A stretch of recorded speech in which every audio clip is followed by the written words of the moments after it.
It's Unscripted, the Field of 68's Michigan State basketball podcast, presented by BetRivers, our sportsbook partners and friends. Carter, we were texting, little live betting happening during this game. I was all over High Point plus 22.5 to start the game. You and I both were all over a little live bet Michigan State to cover, second half extraordinaire. They've run away with a nice little run in the second half, powered by Gabe Brown. So BetRivers, shout out to you, because I made a little money off this game, although at times it may have been a little ugly one way or the other. But Cart, I guess, sorry, that's a very roundabout way of introing you in this one. How are you feeling after all that? Not good. I don't think any Michigan State fan should honestly, truly feel good after that game. And if you do feel good, find your nearest mirror, take a deep look into it, and maybe take a quick little deep breath and evaluate why on earth you would feel good after that game that we just had against High Point. Don't want to, get too deep into it to start off, but let's just say there's some hashtag talking points about this game and some hashtag concerns on my end that were very, very real. Carter, in the spirit of the holidays, we're coming off Christmas. We're heading into a new year. Maybe at some point we could talk some resolutions maybe, but for now, Cart, I just want to focus on the positives. I'm feeling the love. I'm feeling the energy. 81-68 final, I believe, against High Point. Not necessarily great. Not going to blow anybody's brains out, but there were some goods, right? Can we talk about some goods to start this before we get into the bad? What was good? Say something nice about that Michigan State performance. Joey Hauser played well. Played very well. Mm-hmm. That's it. Care to elaborate? Nothing else? No, that's it. Joey Hauser played extremely well. It was good. The one positive that came out of this game is that Joey Hauser was able to shoot the basketball. We've been talking about it all year, how he has all the capabilities, all the jump shot mechanics, all the makings to be a close to 40% three-point shooter. I will settle for 38, 37% at this point. The fact that he shot close to 30% or below 30% on the year from three is honestly baffling to me, and something that should not be something that's relevant. So it was good to see him hit some shots. He really honestly he did what he normally does, except, I think he had a couple more opportunities with some guys out. And he stepped up and he played extremely well. I think that Joey, right out of that game, was the second, biggest positive. For me, the first big positive was Gabe Brown. More specifically, Gabe Brown in the second half. When you have these games where you're struggling and, in particular, that first half offensively was some of the worst offensive basketball I've seen from Michigan State in a long time. I got flashbacks to last year into how our offense was running in the first half. And look, you have guys that are captains, you have guys that are seniors, and they're supposed to step up in situations like that. And Gabe Brown did that. He led by example. He played extremely hard. He was all over the glass. He was knocking down shots, brought the energy that was much needed in the game that we were lacking a lot of energy and lacking a lot of things going right our way. So that is one positive, or a couple of positives I'll take from this game that was honestly riddled with negatives.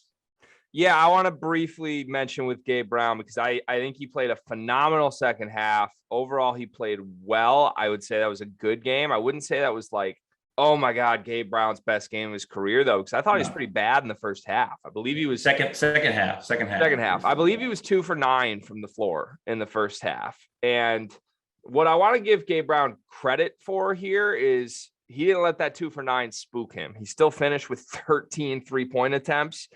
You and I have said, after seeing him in person a good amount this year, it really just looks like Gabe Brown can get his shot whenever he wants it. And I think tonight was the first time I ever felt like he was looking to shoot every single time. I think in games when Max Christie is there and when there's other guys there, he still is a little tentative. He's been getting his shots up, but I mean, there's no reason Gabe Brown cannot get 10 plus 3-point attempts a night. And people might say 10 threes, really? Is he that prolific of a shooter? Shit, he shot 6 for 13 tonight, and he was cold for an entire half. And these were, again, not wide open threes. These were just Gabe Brown can shoot over anyone whenever he wants to threes. I don't think that's going to change in Big Ten play. There's not a lot of wing defenders. We've talked about that. And to me, the more Gabe Brown shoots, the better, because over the course of his career, it's been a very efficient shot for a Michigan State offense that has struggled at times during his career. So credit to him. Great second half.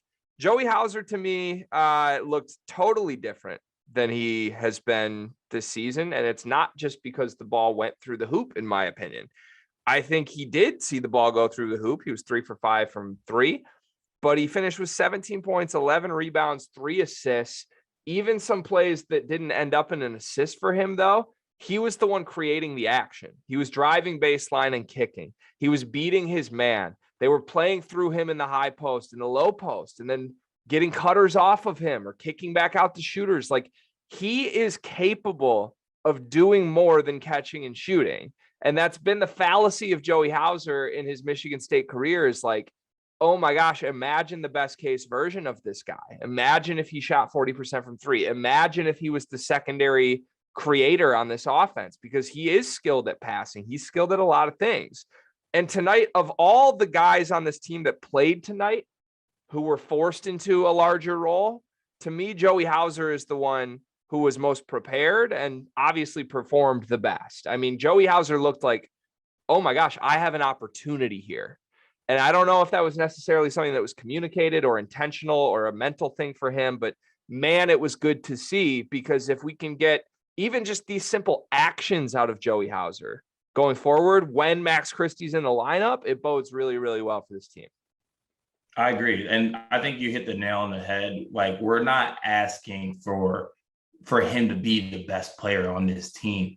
But obviously in a game like that, granted it's against High Point, but that doesn't matter. Like, you can see things that he can do on the basketball floor. The ability is there, which makes it even more frustrating when we get some of the performances we get out of Joey Hauser, because we know what he's capable of. So seeing things like this are good to see. For him personally, I know it feels good to see the ball go through the hoop, no matter who's on the other end, no matter what team you're playing, seeing the ball go through the hoop is an absolutely beautiful thing. So that's good for him. It was good to see. And we needed somebody to step up, obviously, because holy hell, I got to watch my language, but I did not think that we were going to be this combobulated by losing, Bingham and Bingham and Cormac. So good Lord. Thank you, Joey, for stepping up. Yeah, if you want to send handwritten apology letters to Joey Hauser, you can funnel them through me. Go ahead, send them to Greg Waddell's address. I will make sure they get. I know you're not referring to me personally. No, I'm talking to everybody. You've done a pretty measured job with your criticism of Joey Hauser, but I've been saying all year, when he plays well, I want that praise to be as loud as that hate was. And I don't necessarily feel we got that. I saw some back and forth on Twitter yet again of like, oh, Gabe Brown gets the game ball. Maybe Malik Hall should get the game ball. Like, maybe the first name tonight honestly should be Joey Hauser, because without him in the first half, this might have been a 6-7 point deficit going into halftime. And until Gabe Brown's shot did start falling, he was the only thing keeping this even a 1-possession game for Michigan State. So just give him the praise. I mean, he's been a consistent rebounder at the bare minimum this year. He continues to be honestly a great rebounder for this team. And if he can do some things off the dribble and just be a little more of a heartbeat in the offense, it's going to help. Maybe it'll help his shots start falling too. Maybe the more involved he gets, the more comfortable he will feel as he catches and shoots. All right, we said some good things. Can we start to say some bad things now, or is that too quick? Anything else positive we should talk about? It's time. We cover the positive. It's time to get to the nitty-gritty. Okay, I have a list here of some things that I would nitpick here, and you tell me how. Hold on a second. How long is that list? Honestly, and don't you lie to me. No, honestly, I only have 3 things. Oh wow. Well, three and a half. 3.5. 3.5. It's 3.5. It's 3 real criticisms that I think are worth noting, and then a half one that is just like an observation in general that bugged me. I'll start with the half one. This was the Alumni Zone game, right? I've been to my fair share of Alumni Zone games in person. I've seen them on TV. Like, usually it's a little bit of an event. Former Izzone members, Spartan grads are pretty excited. You bring the family, maybe it's a Christmas gift. It's a pop in atmosphere. For whatever reason, that did not translate on the television today. Like there was a moment where I believe they were down 1 or 2 points with like 12 minutes left in this game. And Michigan State missed a shot and High Point had the ball with the lead. And it was just dead silent. Like you could hear like a few faint people cheering. I really couldn't believe that. I mean, look, it's a 3 p.m. game on a Wednesday. That should be outlawed anyway. Like nobody in college basketball should be playing at 3 p.m. on a Wednesday, in my opinion. But like, come on, alumni, be a little better. Like maybe get off the seat, maybe stand up a little bit, maybe realize we're in a 1-possession game with High Point. We need some energy. Didn't like that. Was kind of expecting Izzo to maybe throw some shots in the post game, but I haven't heard any quotes from that. So there's my half criticism, Cart. Yeah, I thought your half criticism was going to be in regards to, the guy from High Point today who was half the size of everybody in the stadium, including the players and fans, cooking us. But go ahead. Oh, if you're referring to my new hero, Bryson Childress, the 5'8", 139-pound sophomore who averages 1.8 points per game on 30% from the field, who made his first 4 threes tonight, many of them wide open. No, I would not consider that a criticism for Michigan State. I'm just going to give credit to Bryson on his performance today. I can't believe we got cooked by a half-pint Foster lawyer. That really absolutely eats at me. But go ahead. That was strange, man. The defensive effort was not there today. And defensive effort isn't one of the things on my list, which maybe is crazy. Should we start there? Let's start with defensive effort. Go ahead. Can I talk about the defensive effort? Please, go ahead. Okay. I think we pointed to this or hinted at this in previous episodes, but I wouldn't even say, effort is not the word I would use. I would use just simple breakdowns or just simple assignments missed. I know I literally just said another long form version of breakdown, but the amount of breakdowns that we have on the defensive end that should be simple rotations, simple switches, knowing the scouting report type things are extremely alarming, because those are the things that in close games, those are what swings games, right? And okay, obviously we're playing a High Point team. Our talent can overcome, things, making mistakes against High Point, but we're not going to be able to do that moving forward. I thought there was an extreme lack of focus and attention to details, especially in pick and roll defense, that were alarming, especially from our big men. I hope that, Marcus Bingham, if you do want to come back for another year, we would not mind. I don't think you want to, but seeing the backup center position today was kind of tough to watch. It's alarming. I know that we have Jackson Kohler coming in next year, but I think we should also be refreshing that, transfer portal a little bit too, to see what's out there, because I think we're gonna have to find something in the transfer portal. But I thought this was a big opportunity for Julius Marble and Mady Sissoko to show some things in extended minutes, and I do not think that they took advantage of their time out there. They looked lost on the offensive end. They looked extremely lost on the defensive end. It was almost unwatchable at times, especially in that first half. So it was an alarming thing. Yeah, as far as defensive effort goes, as an entire unit, I felt that this team just sort of looked like they knew they could outscore High Point, and at some point they would, and at some point the shots would start falling, and they were just sort of waiting for that to happen. It was like they didn't need to go out and get stops. Where was the floor slapping? Where was the we're gonna like blah blah blah, the dog mentality that Michigan State so often does in big games? Like it was just a lethargic, not their mental defensive performance to me. And then I thought that changed a little bit down the stretch, and it literally only changed when Gabe Brown started hitting shots. I think there was a sequence when Tyson Walker hit a wide open corner 3. Gabe hit back-to-back kickouts with a hand in his face on the wing. All of a sudden, State's up 7, and all of a sudden there's some energy defensively and there's talking. I'll chalk that up as just a weird game. No Marcus Bingham makes a major impact, obviously, because Marcus Bingham has been, maybe the best post defender in the Big Ten, if not the country this season. So you lose him. He's the foundation. It certainly makes things more difficult. There is no backup post defender on this team. There's backup centers, but there is no backup defender. There is Julius Marble and Mady Sissoko are not that. And it put pressure on the wings and the guards, I thought, to, really do something. If they made a mistake today, they were going to get exposed, and they made a lot of mistakes. So we were sleepwalking. It was lethargic that first half. I think that's a good word. That's a good word for it. It's like, I'm going to go ahead and make a little married, kind of a little synonym here. You had that Christmas Eve party or Christmas Eve dinner / maybe go to mass at night on Friday.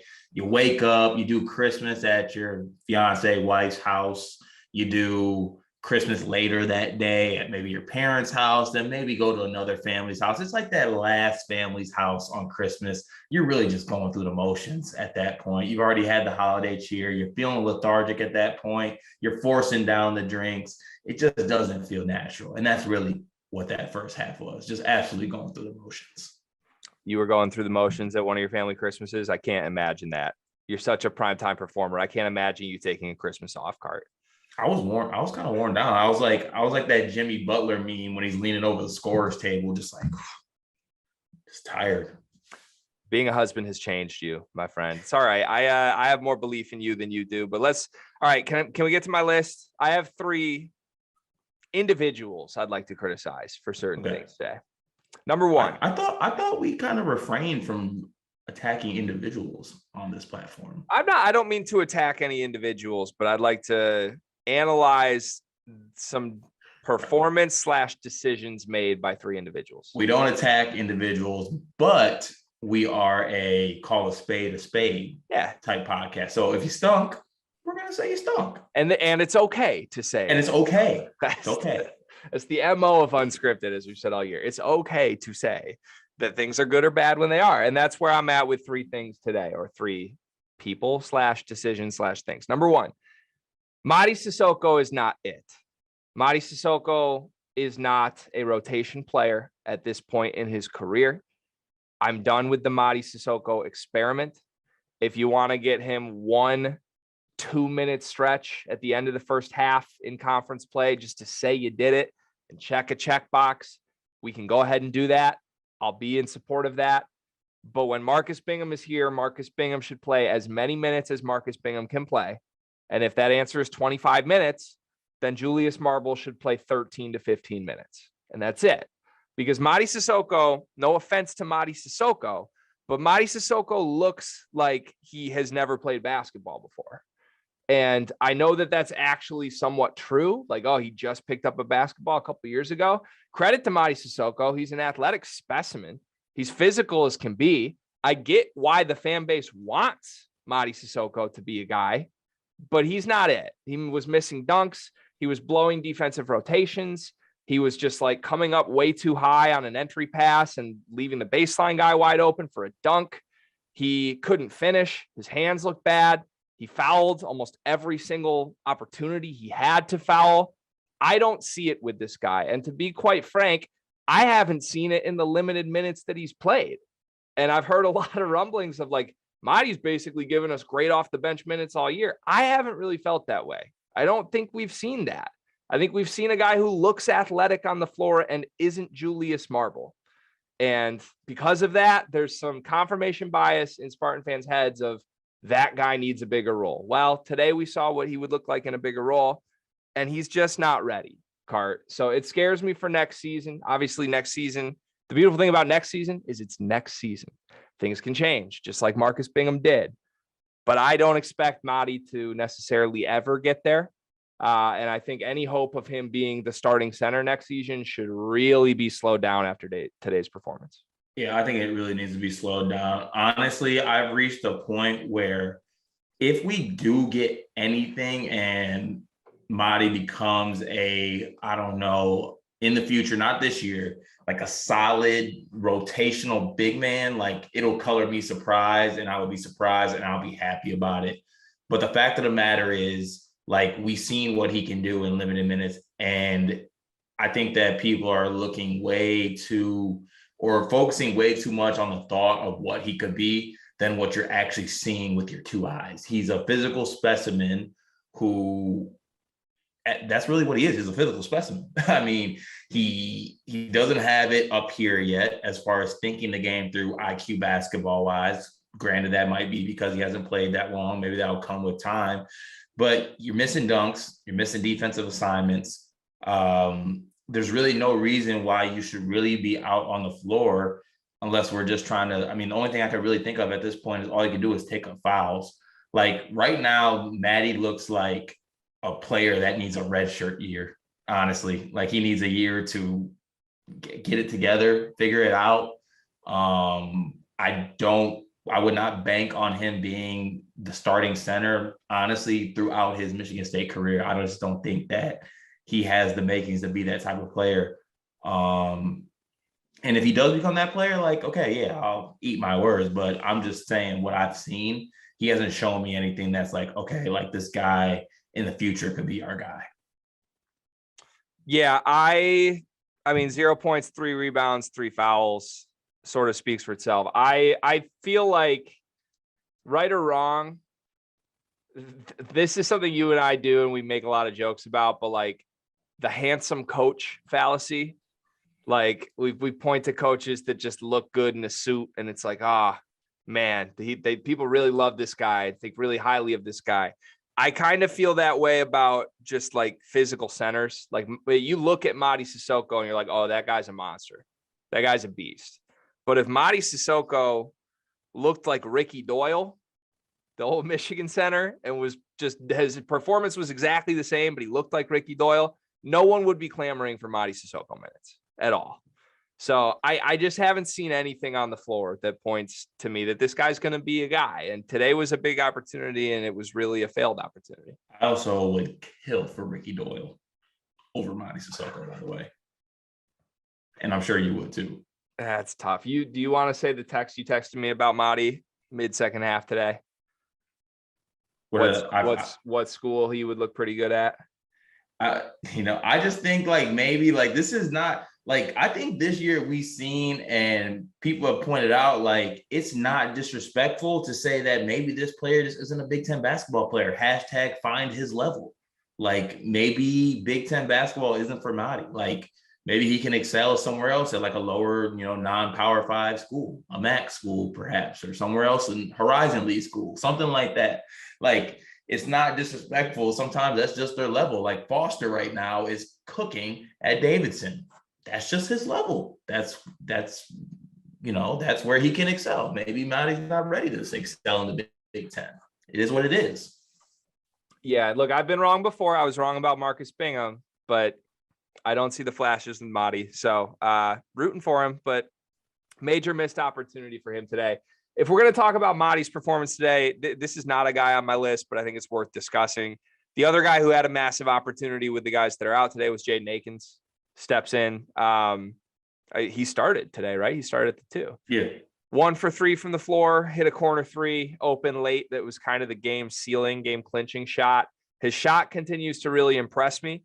Was pretty surprised with how much of a non-factor he was elsewhere during that game for major stretches today, though. I am not concerned about it because I think it was just a total new role for him. And maybe you could flip this and say, why are you concerned with Sissoko but not Akins? But like, it's different for a freshman who has never, ever started a game in college basketball before being put in that spot where, every time he's made an appearance for Michigan State so far, it's been, I need to go do things. Like, that's the impact. I got to make things happen.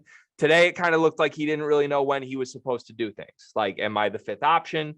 When do I assert myself? When do I not? He had an offensive foul trying to take a step back jumper at one point. One of his missed shots was like an offensive rebound, immediate step back long 2. Just kind of didn't love his IQ today. And like I said, I don't feel like he felt comfortable, but less concerned with Akins. What's your take on Akins after today? Yeah, I think you hit the nail on the head with that one. I just think that he's been so used to this role this year of coming off the bench and just being a spark plug and basically, like you said, just going out there and making things happen. I think that in a starting role today, he just kind of never really got into the flow. I think a lot of thinking was going on into it. I think a lot of in his head, he's like, shit, like I'm starting, like this is it. Like I'm about to be starting for the Michigan State Spartans. I think it was getting to him a little bit and just led to some overthinking. I'm not too concerned about it. And for anybody who says like, okay, you can't say you see it in Akins, you see it in Sissoko, like that, with all due respect, go to hell. Seen Akins do it in stretches of games where we can put him on the floor for 20 plus minutes and he'll make an impact and do the right things, especially on the defensive end. So not even in the same ballpark or close. I am a little disappointed though. At the same time, I was very excited to see him in this role because we've been asking for, not necessarily starter role, but an increased role for Jaden Akins, him doing things on the offensive end. So all in all, a little disappointed, but I wouldn't use the word concerned at all. I just think the new role just didn't really click with him today. Yeah, I'm still hoping the end result is more Jaden Akins with everybody back healthy. And I don't know that today necessarily helped us get to that end result, but one way or another, I think it's good for the team if we get there, and I think we will get there. All right, let's move to number 2 on my list of pointed criticisms. Tyson Walker. Look, let me give my quick mini monologue on this. Everyone's heard where I stand on Tyson Walker. I've gotten shit for it. It is what it is. Fine. I've come around a little bit and said the point guard play for Michigan State has been really, really good this season. I stand by that. Collectively, between Tyson Walker and AJ Hoggard, they're getting quality point guard at that spot damn near every single game. The second half tonight, I thought AJ Hoggard was outstanding. Tyson Walker was a non-factor. Again, in a game where we are missing the starting center on this team and we are missing the guy who leads the team in minutes and the most talented offensive player on this team in Max Christie. With those two guys gone, I would look up and down this roster and say, you expect your point guard, who has at one point in his career been the leading scorer on a team, to be a little aggressive, be a little assertive, and go out and get some buckets against High Point. Instead, what we got from Tyson Walker tonight was 0 for 4 from the field in the first half, 1 for 1 from the field in the second half on a wide open corner 3, 4 points, 3 assists, and 2 turnovers. Now, Cart, I'm taking a deep breath here because I have seen and heard Tyson Walker be compared to flashes of Cassius Winston. I have been ridiculed for just posing the question, would you rather have Tyson Walker or Tum Tum Nairn? Tonight was a Tum Tum Nairn performance from Tyson Walker, okay? 5 shot attempts, make 1 of them, score 4 points, play 25 minutes and do that? He's a non-factor. And as far as I'm concerned, this is like at least the 7th or 8th game where there's at least been a half of basketball with Tyson Walker being a total non-factor. Now, if I'm blind, tell me I'm blind, please, because I just don't see what people are seeing in this guy that is so drastically different than what I'm seeing. I mean, yeah. And the one thing you failed to mention as well is also he was getting cooked by Bryson Childress. Like you were the CAA Defensive Player of the Year, and you don't know not to let a guy who's 5'5" get a shot off because that's literally all he can do. Like, just on top of that, just bad. Like, and Tyson has been steadily making improvements and showing things in the last 5 to 6 games up until this point. We've seen what he can do. We've seen flashes of his scoring ability. And then you come out today with a great opportunity. This was a step up type game. And the only person to me that stepped up was Joey Hauser. And then Gabe in the second half, if you want to give that to him. But Joey Hauser was a guy who took the role of stepping up today and really stepped up for this team. Tyson Walker had that ability. You're being guarded by someone who is, with all due respect, a bum. Go blow past that man and go score. We need you to score. We're missing pieces. We're not playing well. The offense isn't going well in the first half. We needed you. This is the time we needed you. I find myself referring back. You seen that meme of that superhero that's like laying in the bed and he has a picture frame in his hand and has a picture of somebody inside? Yeah. That's me at night looking at a picture of Tyson Walker in his Northwestern jersey, and I'm putting my finger up against the glass like, God, I used to be such a bucket. Like, you can do it. Like, and the fact of the matter is, the worst part about it today is I would have even loved it if he went 4 for 16 from the field. At least get some shots up. 4 attempts, and you're not even getting to the free throw line either. It's just he gave us nothing in any facet of the basketball game today. He was an absolute non-factor on both ends. And it's just disappointing because he has the ability to affect the game on both sides of the ball. And we didn't get it today in a game where we needed it. And yes, we won, but at the same time, not, just not a good thing. Not something that I really want to like hang my hat on. Like, it just doesn't make me feel good inside. Yeah, it makes it worse that we've seen flashes. And I would call them flashes, and that's all that I will call them right now. I think Tyson Walker's probably had one great game in a Michigan State uniform. And other than that, it's been a lot of inconsistency. And look, the good news is I think this team has proven they don't need great play from Tyson Walker to get where they want to go this season. And preseason, the thought was we need Tyson Walker to be great in order to go where we want to go. That's no longer the case. You need Gabe Brown to make 6 threes on 13 attempts every single night. And you need Marcus Bingham to come back into the lineup and be who Marcus Bingham is. And if you get those two things, and Malik Hall chips in once every 2 games, and Joey Hauser chips in once every 4 games, like the sum of this team's parts are good enough. It doesn't matter. We just need passable point guard play. But this team is never going to take the crazy leap some were hoping they would with Tyson Walker doing what he did tonight. I'm going to be hard on Tyson Walker because I can't fathom all the praise and the acceptance and the love he's been getting. I don't think he's been good. I think the story of Tyson Walker's season has been a lot more nights like this than it has been otherwise. And again, it's one thing if you've got all the guys there tonight. Tonight you didn't. Tonight you went into this game maybe thinking, oh, it's a big opportunity for Tyson. Go show some of his scoring ability. He wasn't there, and he set the tone both offensively, defensively for a really flat performance. And honestly, thank God for AJ Hoggard's second half. He finished with, I think, 8 assists down the stretch of that game. He was aggressive. He got to the rim at will. And part of that's why I can't shake the feeling in my head, Cart, that like Hoggard ceiling might still be a little higher than Walker's. I don't know. I don't know what to make of these point guards. Yeah, I wouldn't say that, but also I'd like to get your thoughts on this, and you tell me if this is a stretch, because we've seen a lot of things saying that Tyson Walker has shown flashes of, basically go down the list of top 5 of the greatest point guards in Michigan State history. And at some point, someone has referenced that they show flashes of that player.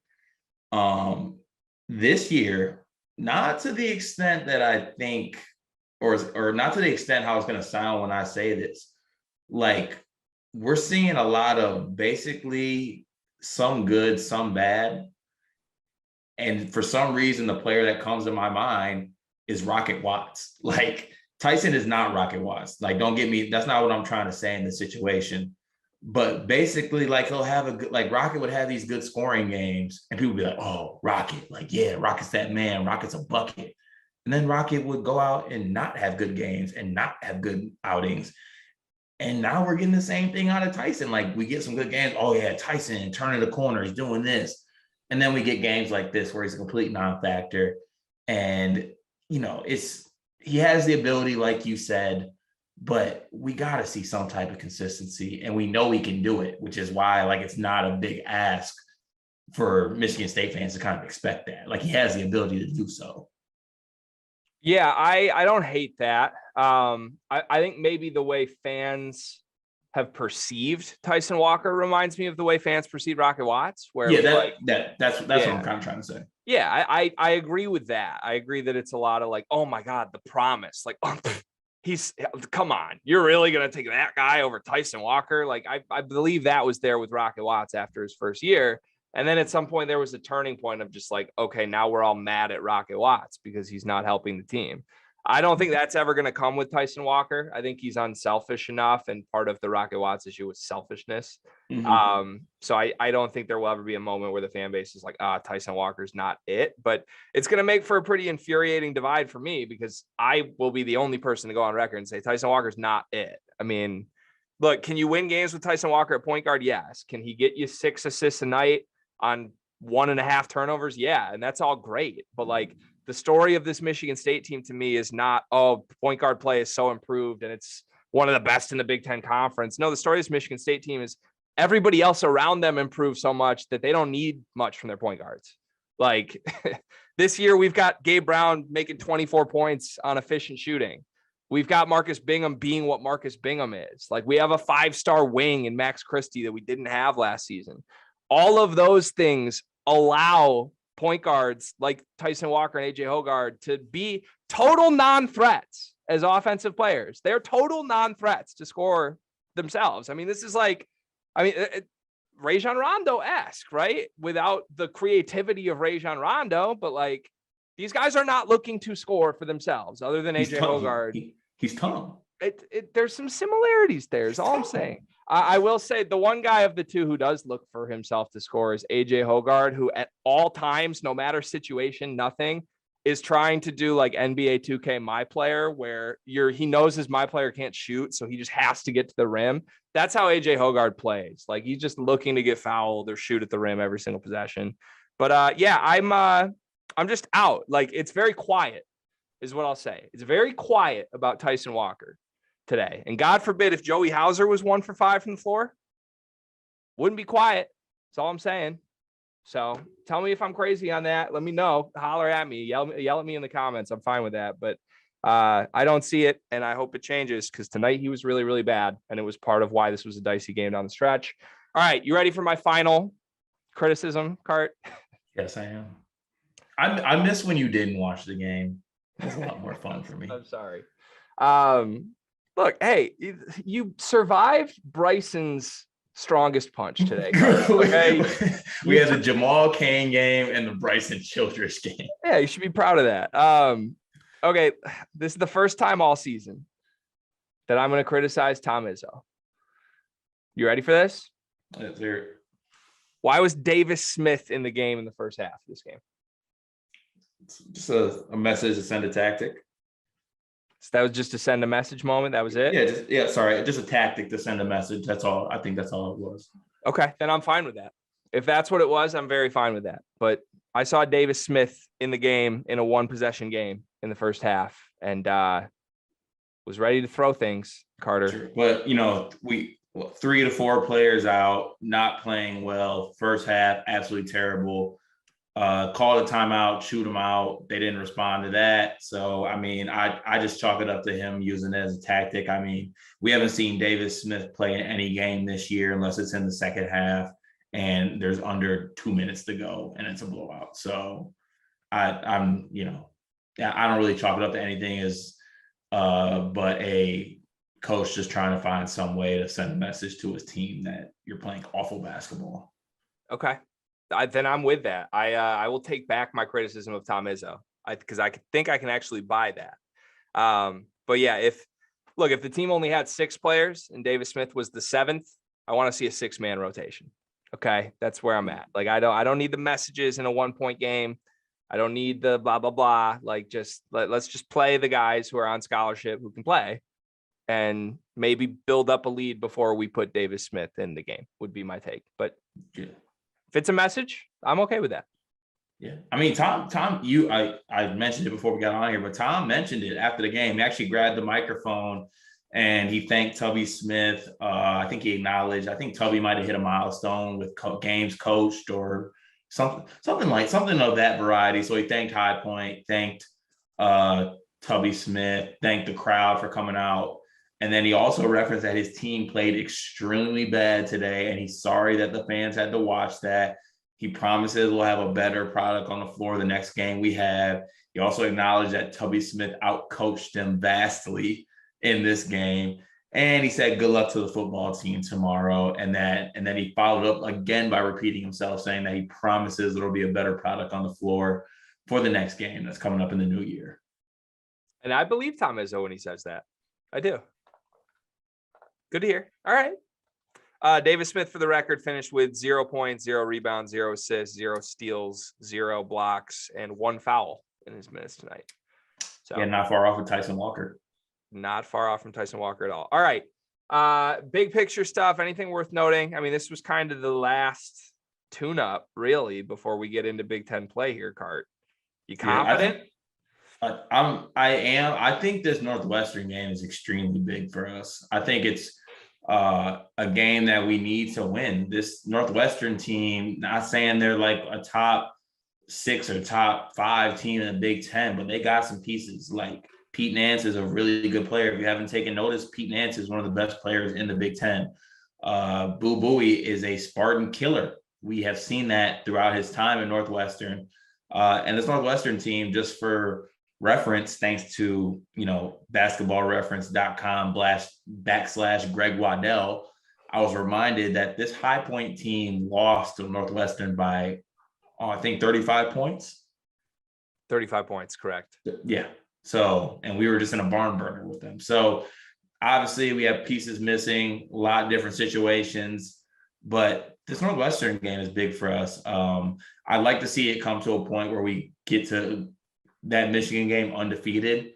And I think that this Northwestern game would be the best chance for us to slip up before that point. So, all in all, I hope they got this shit out the way with this High Point game, because that was bad. Okay. So let's move on and let's get in the Big Ten play and let's do what we got to do and win the games we got to win.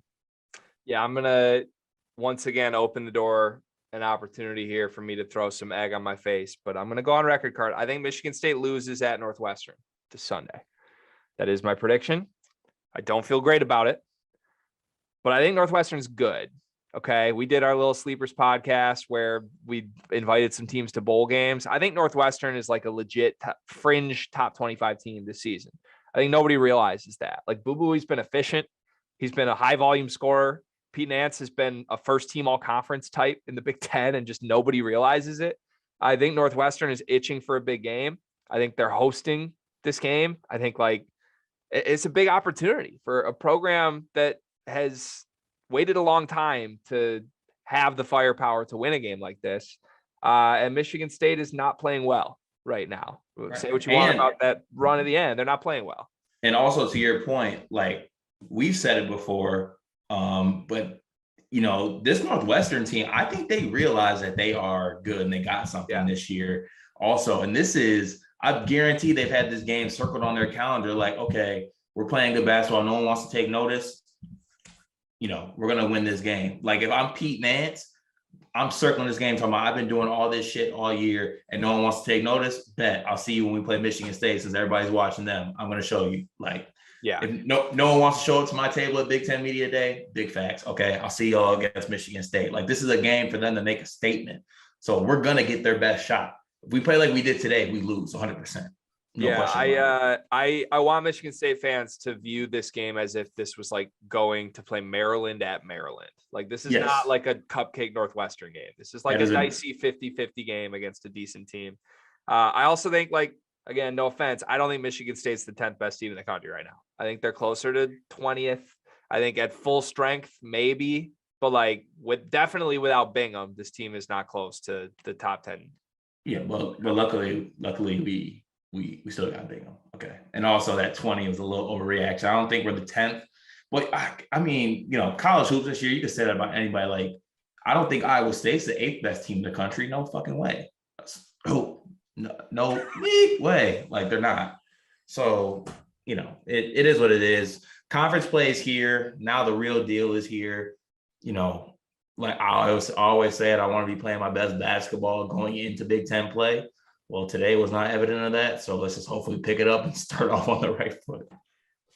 Yeah, I'm also, like, while I'm being negative on Michigan State right now, I just want to say this will be a game that, like, is wake up call for them. Like, I think if they do lose this game, as I said, that I'm predicting they will, I think they're going to rattle off like 5 straight wins, including a win in Ann Arbor at Michigan a couple weeks down the line. So this is not me like saying I hate this Michigan State team, nothing like that. This is just, this is a trappy spot against a really good Northwestern team. And then all of a sudden they'll wake up, they'll be motivated. Some guys will turn the corner and they'll go from there. Real quick though, just to reassert, I said they're not the top 10 team and you kind of like rolled your eyes at me on this. Let me list 10 teams real quick that I think Michigan State's clearly not better than. And you tell me if I'm crazy. Wait, no, I rolled my eyes at the fact that you bumped them to 20. Okay, can I just run through teams that maybe we would unanimously say are better than Michigan State, and then maybe we can point to where Michigan State should be? Unanimously better. Okay, like just unanimously better. Like that means that, like, I don't think Michigan State can beat that team, or what? No, just teams that are better than Michigan State. Okay, all right, go ahead. Baylor. Yes. Duke. Yes. Purdue. Yes. Gonzaga. Yes. UCLA. Yes. Kansas. Yes. Arizona. Yes. Would have been Houston when healthy, but I guess we can drop Houston now. Okay. Auburn.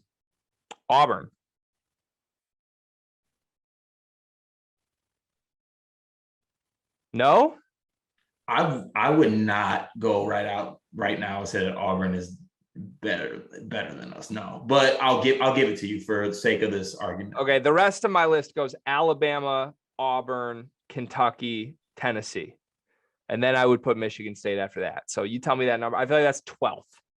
Okay. Like I said, I wasn't upset at them not being top 10. I was more upset at the fact that you bumped them down to 20. Yeah. There's a lot of other teams I'm not naming that I think are dicey. Say that. Like I said, not mad at you, but gotta play the games in front of you, gotta win the games in front of you. Some teams don't win the games in front of them. That makes them not good teams. So is what it is. This is true. Michigan State continues to win, and that's a good thing for Unscripted. Carter, thank you as always for doing this. We'll have another episode next week post this Northwestern game. Any final words for the Spartan fans at large? Just have a lot of positivity coming into this Big Ten play. I think we got a really good team. I think we can make some moves. I don't think anyone's going to want to play us if we're playing our best basketball. We have the pieces. And for all you making New Year's resolutions out there, maybe instead of making resolutions, make intentions. Because, if you make resolutions, it's the end of the world if you don't do them. Just make some intentions, make better steps towards being a better person, better friend, better father, better husband, whatever it is. Be great this next year. Well done, Cart. And look, let's hope that today was not the high point for the Michigan State basketball season, my friend. I doubt it was, but you never know. You just ruined all the work we just put in this whole time. I'm sorry, it was there and I had to take it. It's okay. Nothing will ever surpass the Beaver tomato. I don't even want to know what that was, but that was by far your worst of the year. So that might be a close second, but you didn't surpass the number one for this year. But we got a whole another year for you to do this. Rapid fire. What's your personal New Year's resolution? Me? Yeah. I'm going to work out in the morning before work. Wow. I kind of want to steal that. Yeah, I think it'll free up time for me to do stuff podcasting wise, stuff with the wife, stuff around the house. I think it'll free up a lot of things. Okay, now give me one resolution for Tom Izzo. Rapid fire. Mask up and take your vitamin C. All right. You heard it here first. All right, Cart, thank you. Happy New Year, my friend. I'll talk to you in 2022. So.